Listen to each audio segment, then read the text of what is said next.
All right, so if all goes well, this is recording. If it doesn't go well, I know how to do individual recordings that I can put something out there for you. All right, so today, as I said, we're talking about imposter syndrome. This is something that affects folks from whether they're starting out new or they've been doing this for 20 years.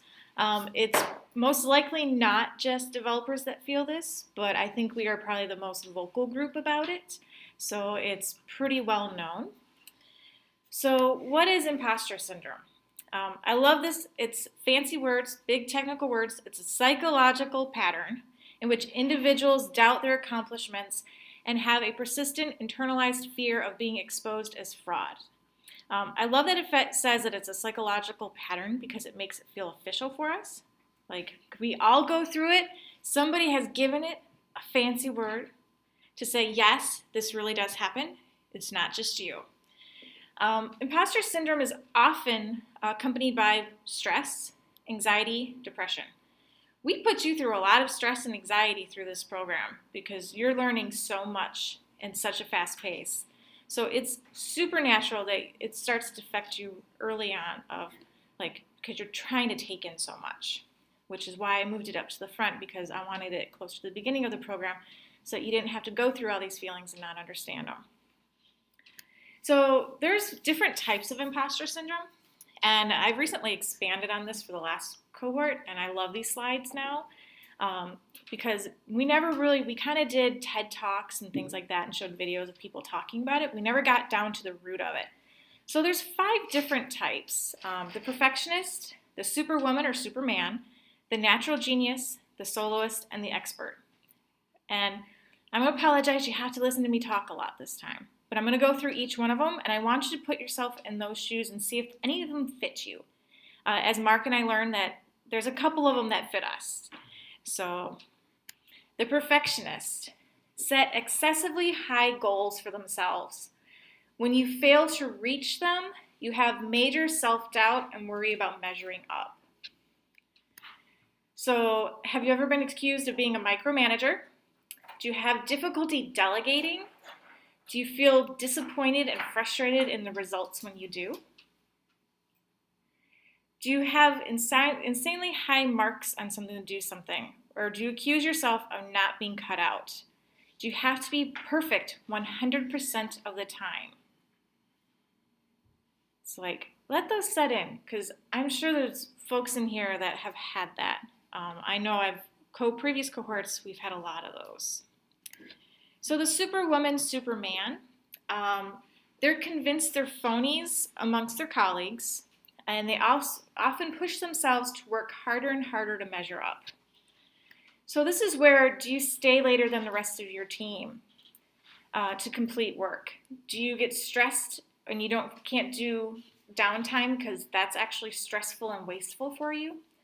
Do you let go of your hobbies and the things that almost your self-care, and you sacrifice it for work? Do you feel like you haven't truly earned your titles? And you have to work harder and longer to prove your worth in those. The natural genius, we have a lot of folks who, especially from the academia side, kind of hit this where they went through and they have these impossibly high, almost perfectionist styles. They judge themselves based on ridiculous expectations, and they judge themselves if they can't get something right the first time. So have you, growing up, maybe excelled with little effort, and going through a program like this is throwing you off because you have to give effort? Are you used to getting gold stars or straight A's? Were you the smart one in your family or your peer group? Do you dislike the idea of having someone that can be a mentor for you because I can do it on my own? And when you're faced with a setback, does your confidence take a tumble because you're starting to feel shame, like you couldn't figure it out on your own? All right, the soloist. Sufferers who feel as though they're asking for help only reveal their phoniness. So you firmly believe you have to accomplish things on your own. You don't need anyone's help. And framing requests in terms of requirements of the project rather than your needs as a person. So instead of, I need help because of this project requires, how do you phrase things? Do you fit into this? The expert. Measure their competence based on what and how much they know or can do. They'll never know enough. They fear of being exposed as inexperienced or unknowledgeable. So this is actually perfect when it comes to looking for job descriptions. Do you shy away from applying to job postings unless you meet every single requirement? Do you seek out trainings or certifications because you think you need to improve your skills to succeed? Have you been in your role for some time and you can relate to you still don't know enough? Do you actually shudder when someone says you're an expert in something? All right, so you've kind of heard of those things. How many of you, before I keep going, found something in there that you relate to? How many of you found something in there that you relate to more than one? Yeah. So these are all things that we all go through, and we can kind of see what kind of points us in that direction of why we feel that way. So my next few slides, which are really getting into moving past those feelings and how do you deal with it. So the first one is sharing your feelings, talking to your teammates, your peers, your family, your friends, voicing them, getting it out into the atmosphere will help, because the more you hold it in, the worse you get. You dig yourself into that hole.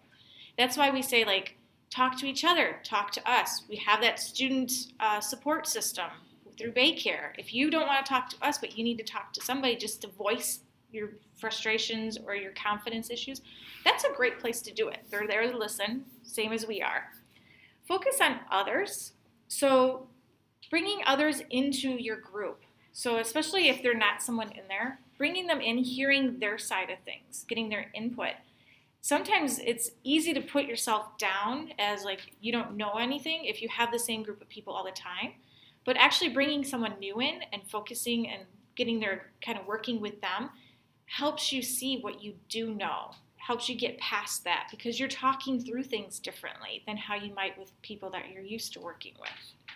And it's going to help build your confidence. That's why I say, like, help each other, because the more you have to talk that problem through, the more you're learning it, the more confident you're getting in it. It's like, I don't just throw this stuff at you every single time I talk to you for no reason. Assess your abilities. So have a true look in your long-held beliefs about your incompetence. Make realistic assessments. So write down what you're good at. Sometimes it's almost like when you're working on time management, you feel like you haven't accomplished anything. You write down the things that you did do. Write down those things that you do feel good at. That's going to help you get out of that kind of ditch that you're building for yourself and your self-doubt. Being able to find those things that you feel good at and that you can compare to. So taking baby steps. So don't focus on being perfect. Perfection is the enemy of done.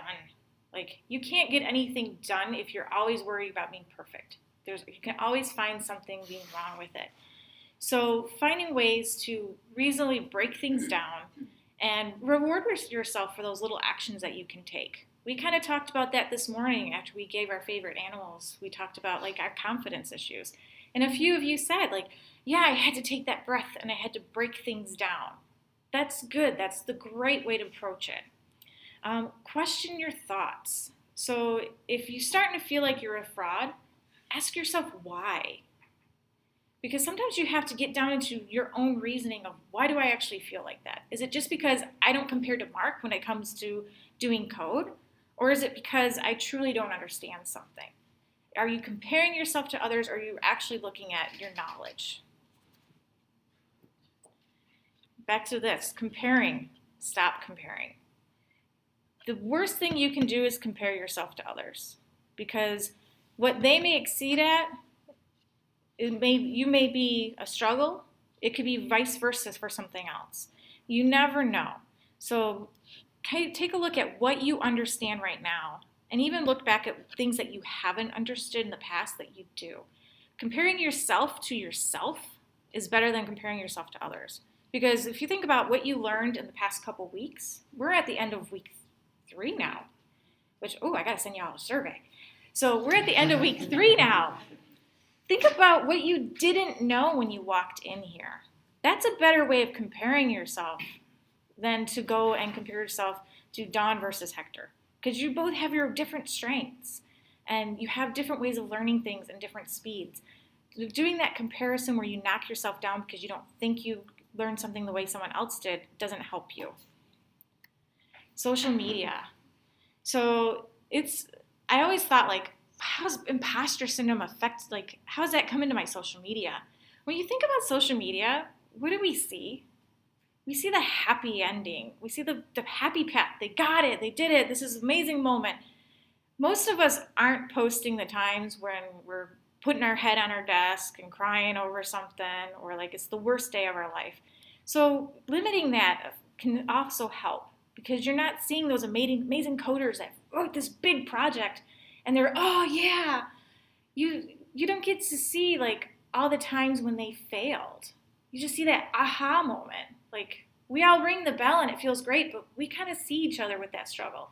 If you limit that social media and that outward ways of seeing only that glimpse of folks, it kind of helps you.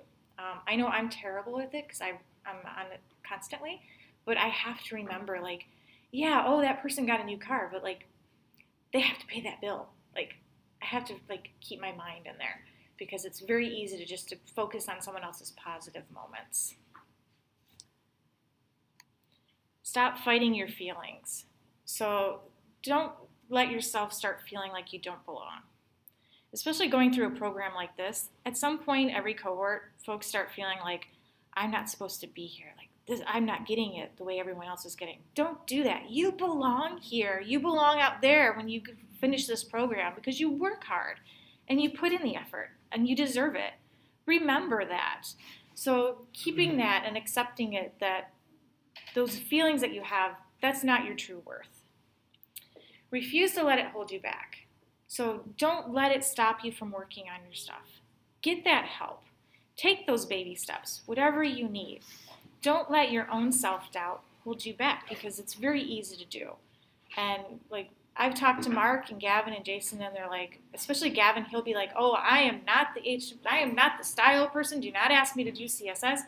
But it doesn't hold him back. He still is going to do what he can do, and then he asks for his resources. He reaches out for people for help. Do what you can, and then get your resources. Get your help. All right, so I have some resources out here, which they should already be on the handbook, but as I learned this morning, some of my links are broken. I will fix it this weekend. I'll send this out for you also, so that you can take a look at them. Definitely the first 2 are links that are a lot of the information from the slides that I took from them, because they were amazing. There's some great videos to watch about imposter syndrome and combating them and just kind of understanding it better. But I really want to I like this one because it gives a lot of space for open discussion. So about feelings and things like that. So I'm not going to make you see any more slides or listen to me.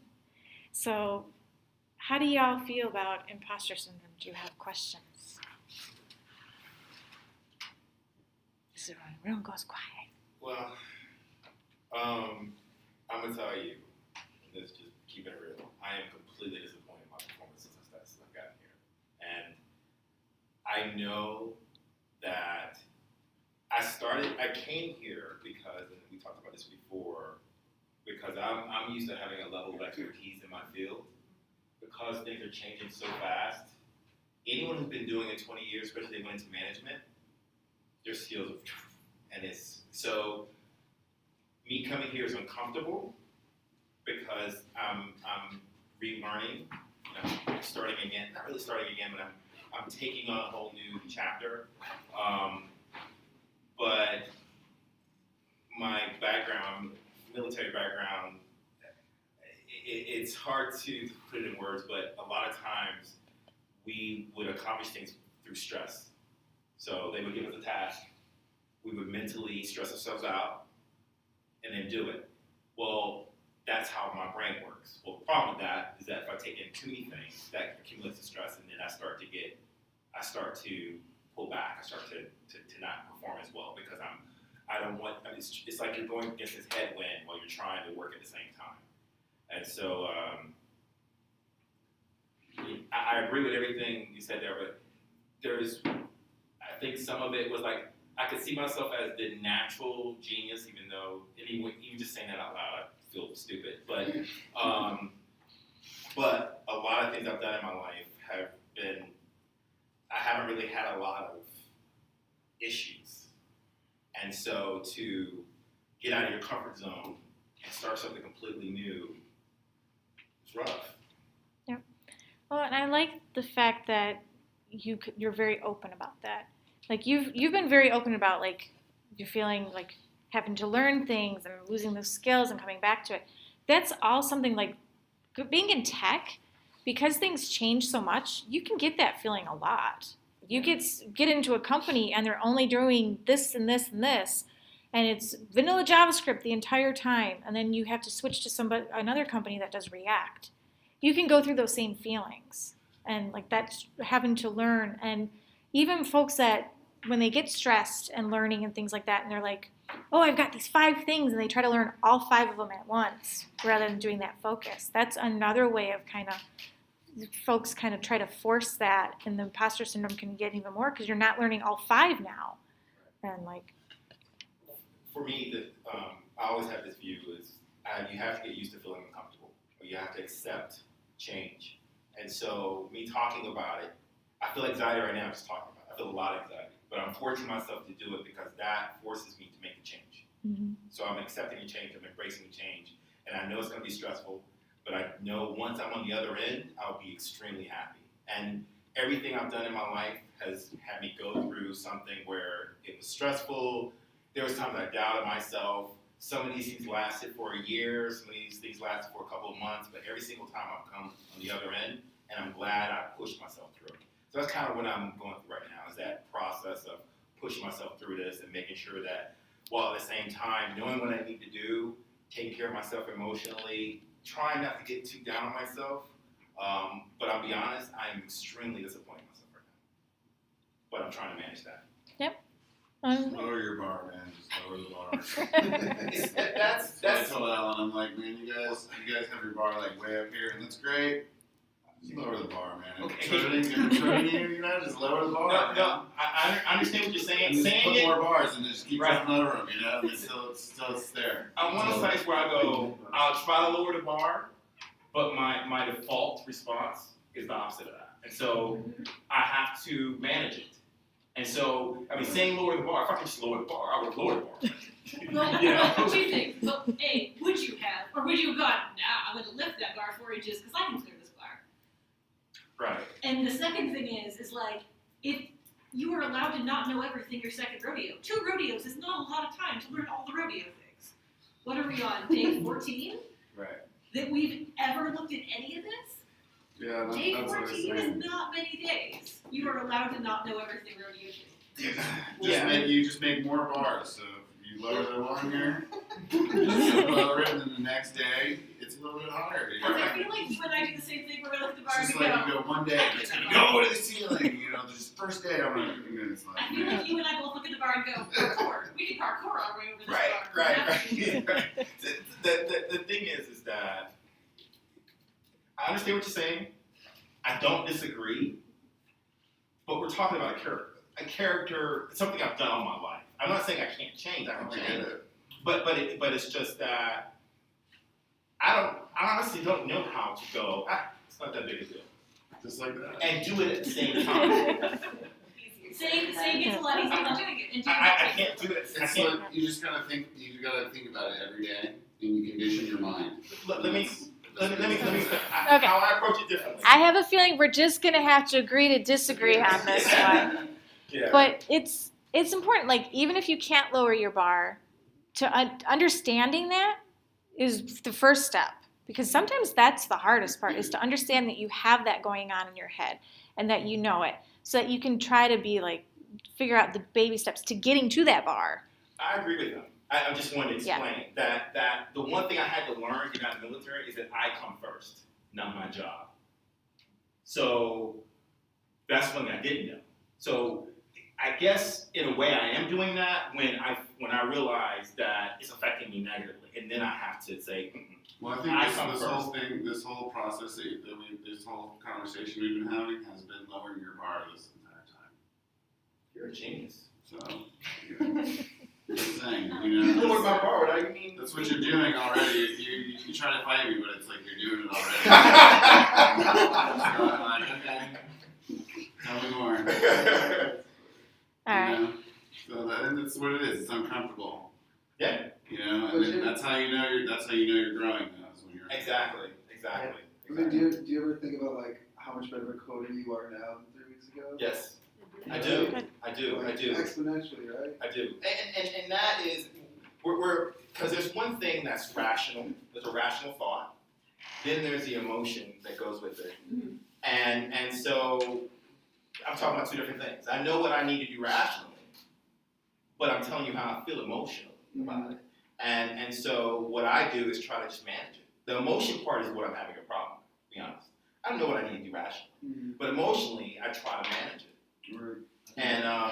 And because because in the past, I'm telling you, I used to just go bananas work-wise because of my background. Are you worried that you're going to have a hard time in the career field once this is over? Oh, okay. No, I'm worried that I'm not going to be at the level I want to be. Okay. And that's really the core of the imposter syndrome, is that, I mean, I have it too, I believe that, I'll just say it right now, I have slivers of all 5 of those categories. I have bad, I'm surrounded by an amazing team, so it makes me feel like I need to work harder, work better to get there. I have this crazy high bar that I've set for me. And, I can go just lower it as much as I want, but that's not my personality, is that I want to try to push myself to get there. And rationally, I look back, I look at student reviews, I look at how I teach, I look at what I've done and go, you know what, I'm doing a pretty awesome job. I think so far. Not to toot my horn a little bit. Toot your horn, Danny. like that's the reaction that I get from a lot of past cohorts, is that you're doing fucking awesome. I think I'm just doing okay. Mhm. And that's me going, my bar is over the moon, but I'm just orbiting Earth a couple times. So it's how can you emotionally deal with that? And it's kind of, I think just acceptance and just being aware of it is really the first step. Sometimes to get to the moon, and this is actually true, you have to orbit to gain speed. Yeah. So the analogy works really well there. Yeah. It acts as a slingshot, actually, as you orbit. So. Yeah. So it's what steps can I take to mitigate that and to understand it, and what do I have to do to help emotionally cope with that? Whether that's stepping away, whether that's learning something new or trying something new, or just kind of working with CSS like I don't want to. But I know I have to grow there. But I don't want to do it. So it's that emotional journey that's a lot of developers really hold, because what we do isn't really concrete, right? Like if I'm a carpenter, I know I'm a good carpenter if my tables don't fall over, right? Yeah. Is my table flat? Is it pretty? Is it stained well? I'm a developer. The stuff I'm building doesn't exist in the real world. Like I'll never be able to touch and hug my website. It's just yeah, right. Yeah, right. But so how do the website is awesome? I mean, isn't that kind of like the biggest philosophical question? Is like if a tree falls in the forest, does it make sound? Yeah. I So mean, just because you can't touch it, just because you can't hear it, right. to me isn't. Is it awesome? Is it not awesome? Is it great? Is it not great? Like, what's the driving factor? That's why imposter syndrome is so prevalent in our industry. Because it's a thing. It's like a negative feedback loop, right? That you're always trying to just stop too. from getting started. Because And once you go down that road, it just compounds. And as Catherine and Will say, this industry moves so fast. There's always going to be people out there that know different things. Not more, not less. Well, probably more and less. But really, it's just different. Mm-hmm. Like I was looking at a new JavaScript framework that just came out, and I was like, "This is crazy. I don't know what this is. Should I be here? This is a new framework that's doing different. I don't quite understand it yet. What's going on here?" But I don't need to. You don't know until you know. Yeah, I don't know. It doesn't solve what I want it to do. I don't think. I'm still learning it. But it's am I good enough to be here because it's taking me 20 minutes to understand it instead of 10 minutes or instantly like I want.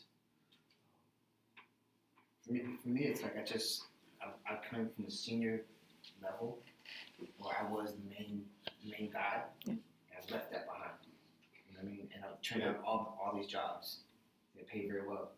So that to me, I'm like, okay. And now I'm back here where I'm like brand new. Yes. And you know, to get to those levels of seniors and stuff, you gotta be like, you have to have that mentality of like, I have to reach my bar. That's just it. But now I'm like brand new. So yeah, it's intimidating. For me, I hate using the word intimidating because I'm a perfectionist.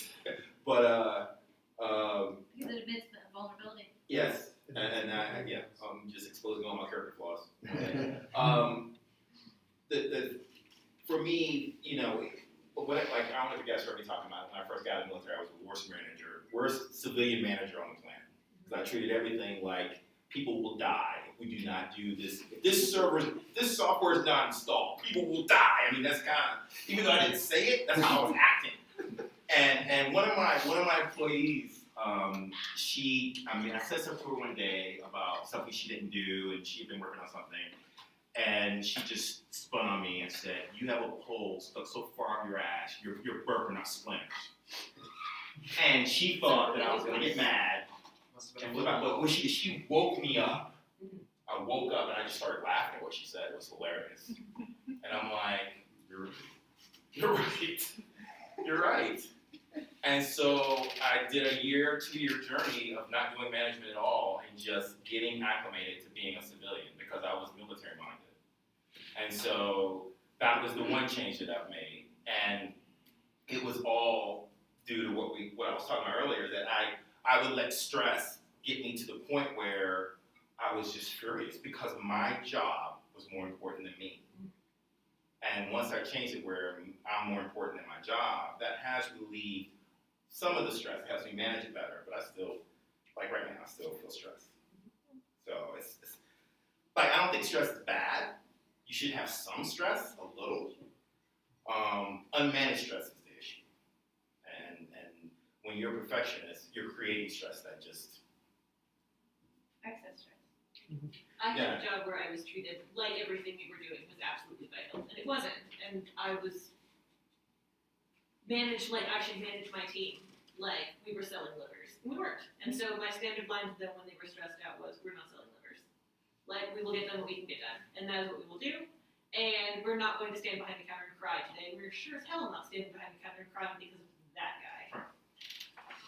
But I have that bar in my head. I always have that bar. I like that bar. That bar and I have had a relationship for a really long time. And I spend a lot of my effort ignoring that bar. It's going to sit there and I can do nothing about it. I can worry about this bar that I put in front of me. This bar I can get to today. And that bar's going to sit there and grow moss for all I care. I hope it gets lost eventually. It'll be really entertaining. I can worry about this bar. So that's where I spend my effort. Yeah. And this bar is a reasonable, actionable goal. This is a bar I can ask for help about. This is a thing that I can address or get help with, or, you know, beat down with hammers or whatever. Because I can't do anything about that bar. And I know that. Yeah. That's very true. That was well said.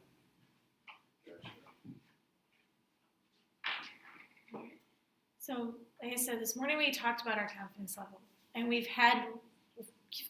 a couple of you that said you're on a roller coaster, and that's a very natural feeling. Like I said, like you have your highs where you're feeling really good, and then you reach something, and then you have that doubt, and then maybe you figure it out. So it's kind of learning to ride that roller coaster and figure out where that happy kind of level that you can handle it, and when you dive down too far, looking for those resources and that help, finding teammates, mentors, things like that can help you work through those problems so that you can get back to that on that upper level. Then it's really hard. It takes a lot of practice. I mean, Mark can tell you I'm terrible at asking for help. I will move every single table in this damn place by myself, and then they're all like, "We're here," and I'm like, I just gotta do it. I mean, it's not even code, but I have that in my head of, that's my perfect. That's what I have to do, is like, that's my role. But it's not. It's what I have in my head. And like Mark said, like you have to be able to at least see, like being able to see it is the hardest part, especially when you're in it. And that's why it's like figuring out some of those types and where you fit kind of help because it puts an identity to it. To me, that's the biggest step. Yeah. Is identifying when you're stressed. Yeah. So it's almost like create a little character in your head and like picture those 5 things and like which character is dancing around driving you crazy right now? What are those characteristics that they have? Like how do you pull from them and figure out which one it is and what do you do about it? So, and like I said, technology changes so fast. So like I use this little description a couple times.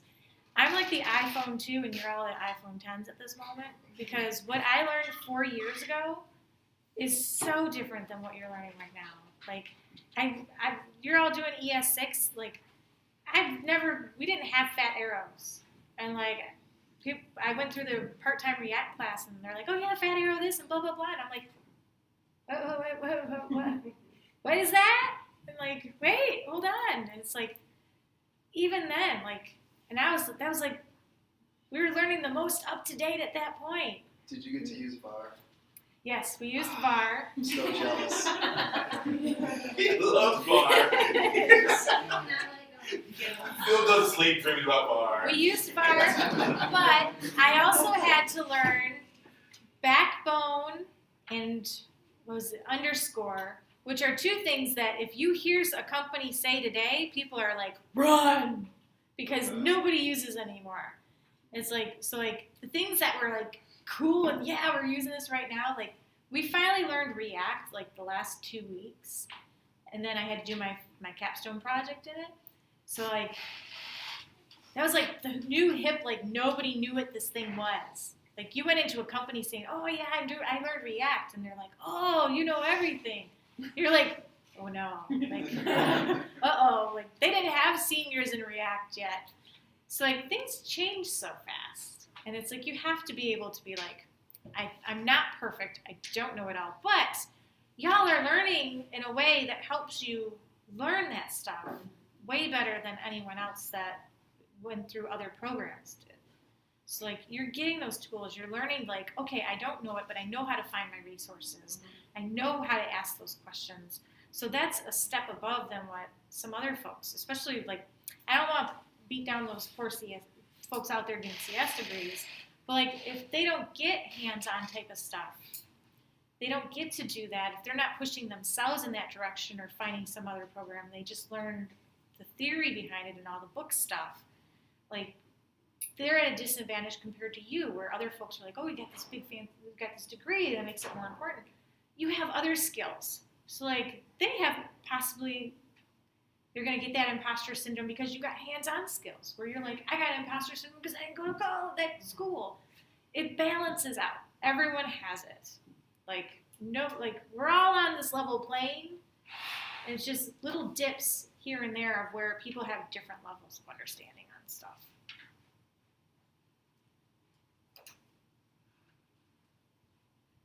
All right. Any other questions or thoughts? Or we're at 2:40. Are we already think about socials? Or anything about Like I'm just ready to go drink. But it's important as you go through this process. Like when you're doubting yourself, or especially if you start comparing yourself to others, because that's a big thing that a lot of our cohorts have done.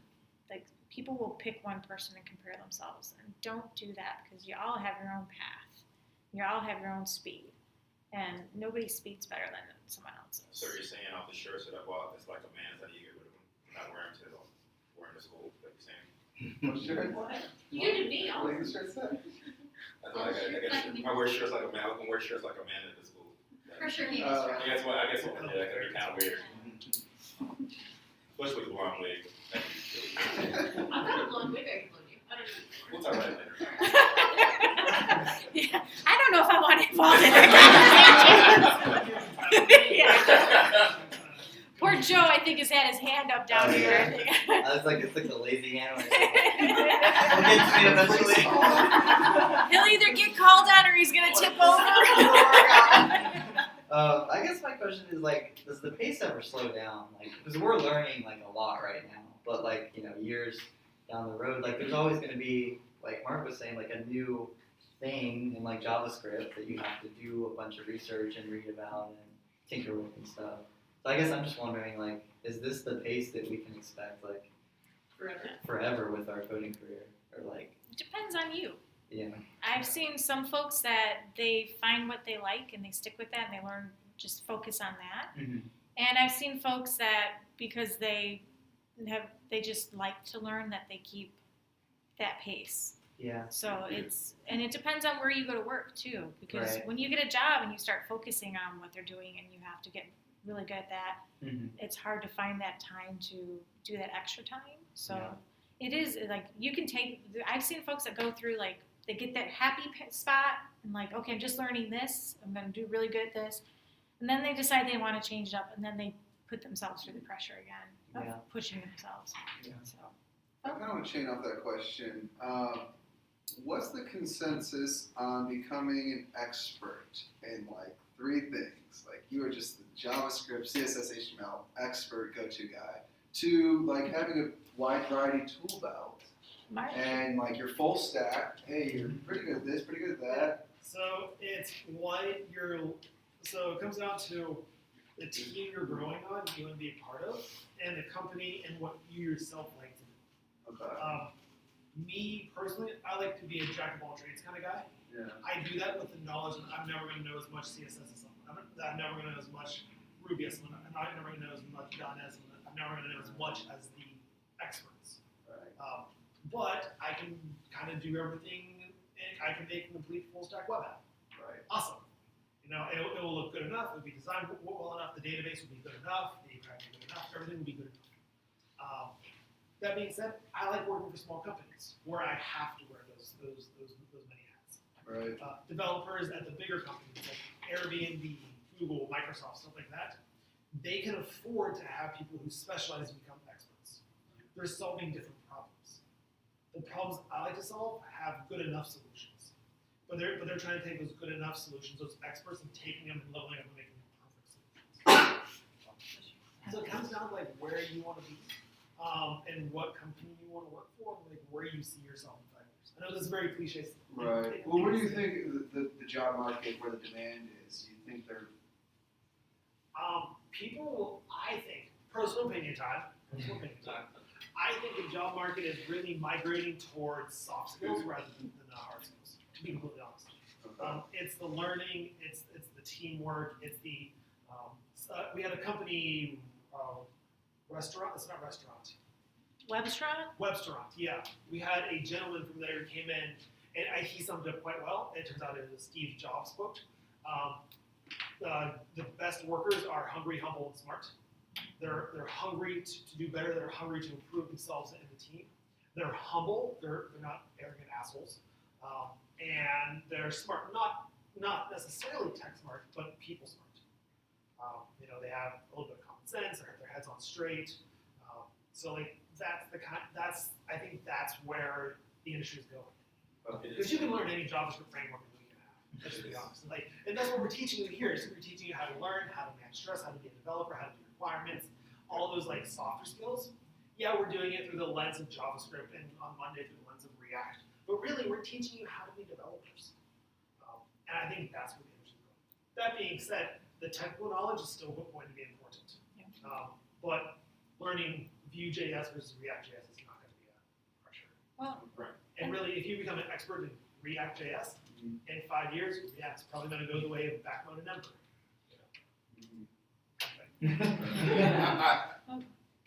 Yes, go ahead. I would say up to this point, everything that I learned was on the job. It was me getting into being in a situation where, hey, we just bought this new tool. Anyone know how to do it? Nope. Well, we're not going to hire anyone expert, so why don't you figure it out? And almost every company I work for has been like that. I have where I've learned PowerShell and where I've dabbled with Node.js. It was someone saying, me needing to do it and figure it out. Granted, I'm internet code thief, so I would go out and grab code off the internet and make it work. But if I had more time to learn, and if I would have not been by myself in a situation, I probably would have done better. But you're going to get situations where you have the opportunity to learn so much. And it also depends on the company. The last company I was with, they're doing a transition from old traditional IT to new, they're trying to do Agile. It's very painful for them. I don't know if they're going to make it. K4, it's K4 headquarters. But a lot of companies are making that transition to go Agile because that is a much better environment for developers. It is more people focused. They're looking for people to get along better because old IT was IT just saying, hey, we built something for you people to use it.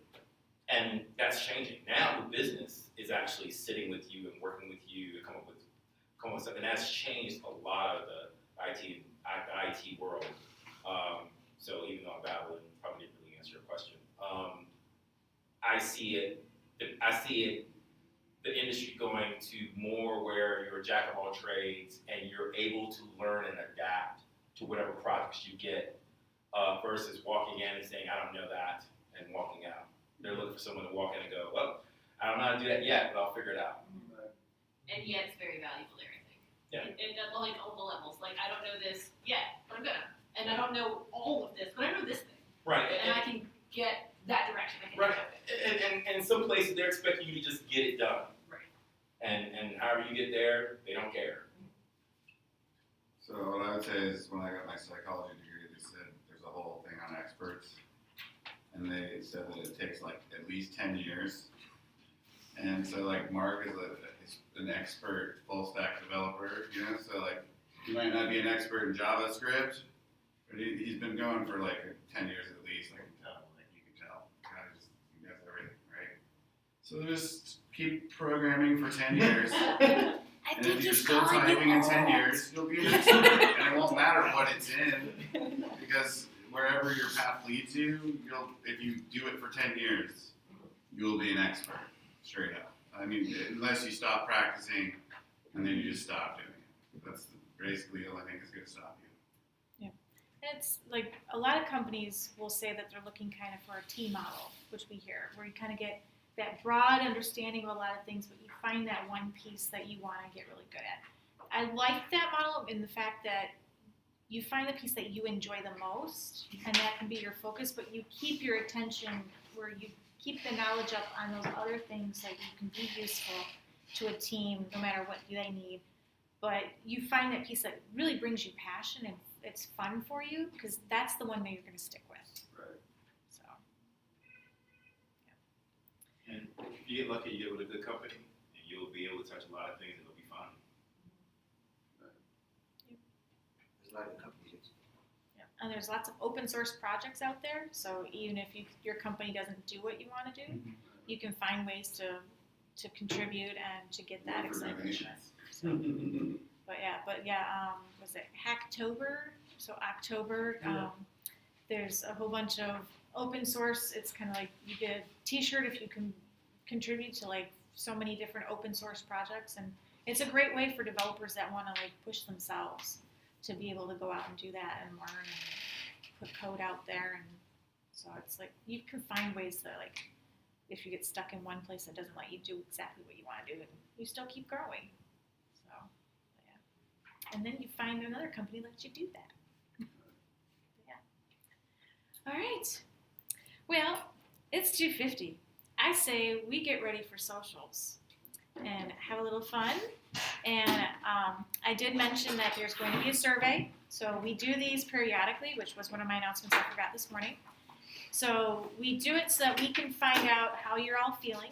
We actually do, bless you. Thanks. We use them to iterate through programs and things like that, but it's more so that we know how we're doing at this point and if we want to change anything going forward.